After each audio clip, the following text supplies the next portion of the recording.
It's not the final flash, by the way. I just want to open with that. If you were going to leave me a comment saying the final flash is the strongest, guess what? You are wrong. Alright, now let's do a proper intro.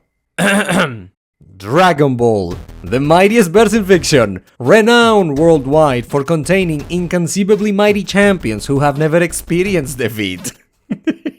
You know, I think that joke is only funny to me. Look, we're gonna rank the strongest attacks in Dragon Ball, okay? But here's the thing, we're not gonna rank the attacks based on their theoretical maximum, but rather their performance. Because yes, in theory, Goku could charge his Kamehameha for like 5 days straight while chewing on senzu beans, and by the end of it, his Kamehameha would be really strong. But just because the Kamehameha could, in theory, eventually become really powerful, that does not mean that the technique is, by default, really powerful. For this video, we will judge each technique based on what they have accomplished. Also, since I have never watched Dragon Ball Heroes, no technique from those stories will be included. Alright, with our rules vaguely established, I bring to you what are, in my opinion anyway, the most powerful techniques in the entirety of the Dragon Ball franchise.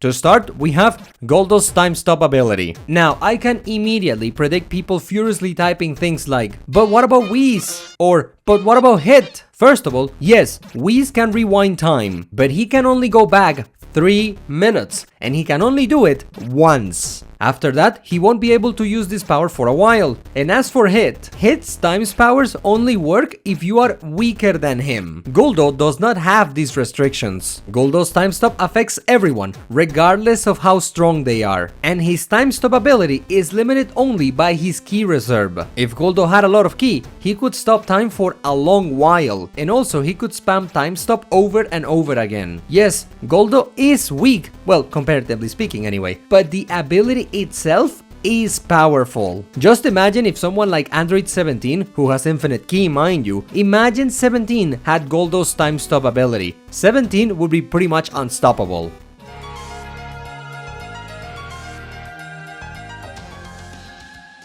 At number 10, I place Majin Buu's regeneration. In Dragon Ball, we've seen other characters who can regenerate, but Majin Buu's regeneration is some nonsense. He can regenerate from smoke. The only way to completely overcome Majin Buu's regeneration is to hit him with an attack that will completely destroy his body without leaving any trace. But on top of that, you have to make sure that the attack is more powerful than Majin Buu. Because if the attack is weaker, even if the attack destroys Buu's body, Majin Buu still survives. The regeneration power of Majin Buu is insane. He was once the final boss for a reason.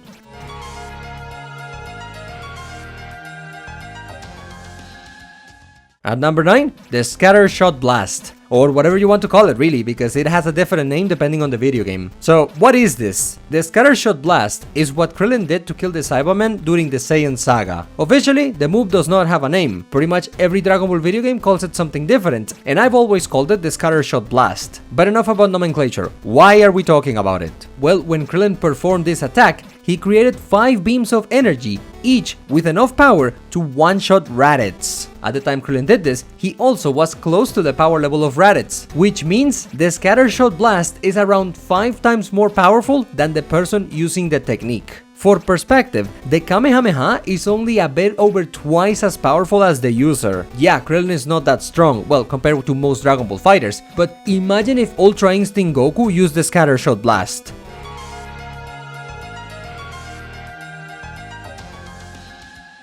My number 8 pick is the ×10 Kamehameha. In Dragon Ball GT, after Goku unlocks Super Saiyan 4, Goku now has 2 variants of his signature attack. The show makes it pretty clear that Goku can use the regular Kamehameha, but also the ×10 variant. Obviously, the ×10 Kamehameha is 10 times stronger than the regular Kamehameha, which means that the ×10 Kamehameha is a bit over 20 times more powerful than the person using the technique. And this makes the ×10 Kamehameha one of the most powerful Kamehameha variants in the franchise. But not at all the strongest. I think the strongest Kamehameha variant is that one game where Super Saiyan 4 Gogeta can do a 1000 times Big Bang Kamehameha. I think that one takes the cake. Then again, I have never played every single Dragon Ball game ever made, so who knows what's out there.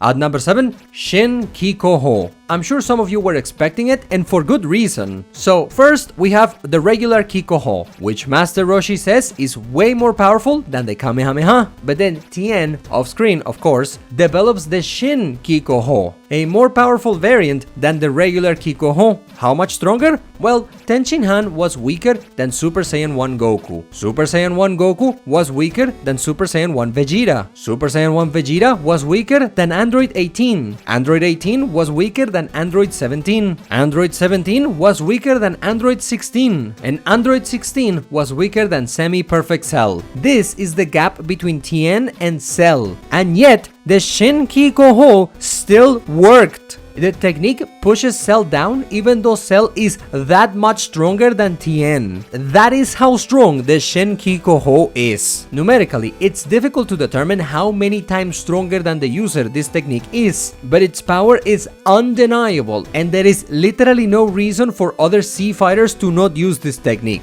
Imagine Ultra Instinct Goku using the Shin Kikoho. That's what I like to call a problem solver right there. Oh, and as the cherry on top, the only reason the Kikoho used to be deadly was because the people using it were too weak, but by Dragon Ball Super, Tien can spam the Kikoho without any downsides. Literally every Dragon Ball fighter should know this technique.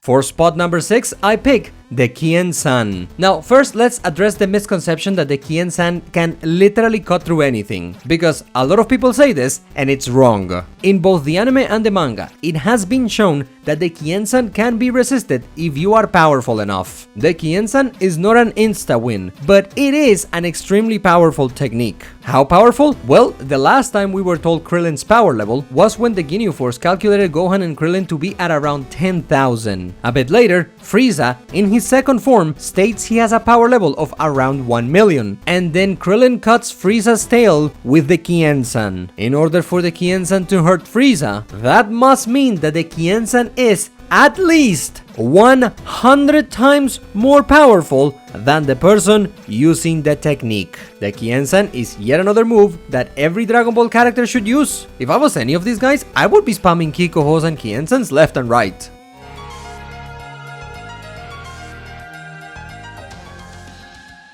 The number 5 spot for the most powerful technique in Dragon Ball, in my opinion, goes to the Dragon Fist. This technique has a lot of impressive showings. The Dragon Fist does not mess around. The most impressive feat the Dragon Fist has is when Goku used it to defeat Super Android 17. Super 17 was stronger than Super Saiyan 4 Goku, and yet, in his base form, Goku uses the Dragon Fist and mortally wounds Super 17, which means that the Dragon Fist by itself is stronger than the increase in power you would get from turning Super Saiyan 4. In short, the Dragon Fist has a really big number. It is also the only technique in Goku's arsenal that is 100% original. Nobody taught this to Goku, nor did he copy it from someone else. The Dragon Fist is something Goku invented by himself, which makes the technique so much cooler. And it really is a problem solver, no matter the continuity. Every time Goku uses this is because he really wants you dead. I really like the Dragon Fist, and I hope we get to see Ultra Instinct Goku use this technique soon, because let's be honest, you and I know this is going to happen eventually.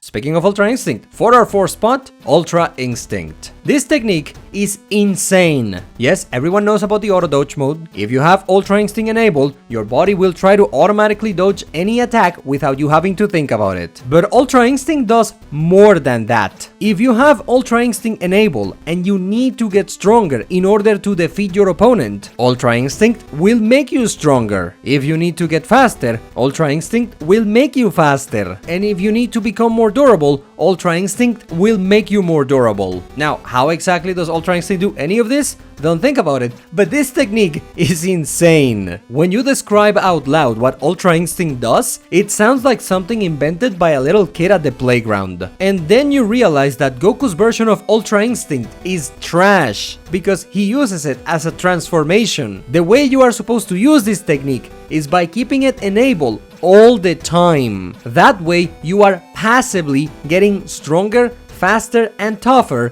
constantly. Even for something like Dragon Ball, Ultra Instinct really is an unnecessarily overpowered ability.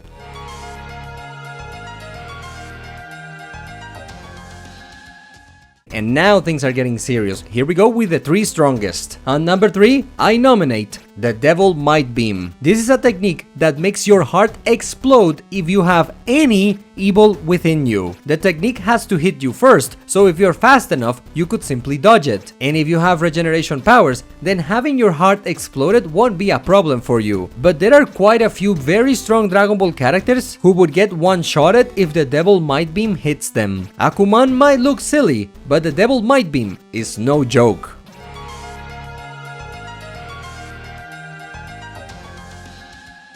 For the number 2 spot, I choose Zeno's deletion technique. Now, Zeno is not physically strong. That's why he needs bodyguards. Remember, characters from the Tournament of Power were already moving too fast for Zeno to see them. But as Beerus himself says, Zeno does not fight, but he is the strongest. And that's because Zeno can delete anything. Well, anything physical. He has not demonstrated that he can delete stuff that is less tangible, like concepts for example. But anything physical, regardless of power, Zeno can delete it. This makes Zeno's deletion technique significantly stronger than the Hakai, because the Hakai can be resisted if you are strong enough, and it cannot delete immortal beings. Zeno's deletion power does not have these limitations. It's like Hakai but better, and without a doubt, one of the most powerful techniques in the entire franchise. However, it is not the most powerful. But before we talk about the number 1 spot, let's go through some honorable mentions.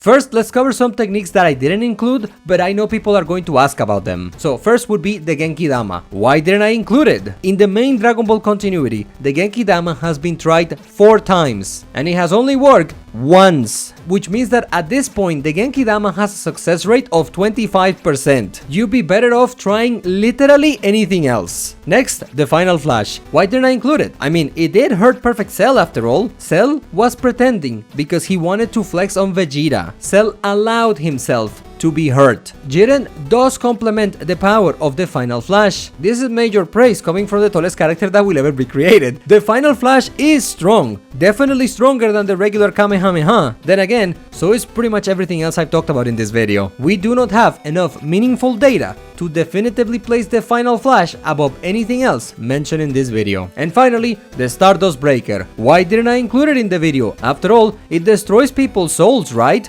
Oh really? Then how come Broly survived it? Alright, that covers my justifications for not including the techniques that I know people were expecting. Now let's cover things I feel deserve a mention, but I didn't include because they were on a gray area. First, Monster Carrot's Carrot Touch. Turning Bulma into a carrot is not the same as transforming Beerus into a carrot. But if we assume that the Carrot Touch works on the target regardless of their power, then this is a very strong ability. Next, Super Shenron's Wish Granting Powers. Granting wishes is the ability of the dragon, but does that count as a technique? The dragon's powers are greater than Zeno. In fact, this dragon is one of the most powerful beings in the entire franchise. But ultimately, I decided to leave him out of the list. And finally, the Namekian who created the Super Dragon Balls. Maybe he has super strong crazy magic. Maybe he doesn't. We don't know anything about this character other than he existed. Alright, and now let's finish this video by crowning the king.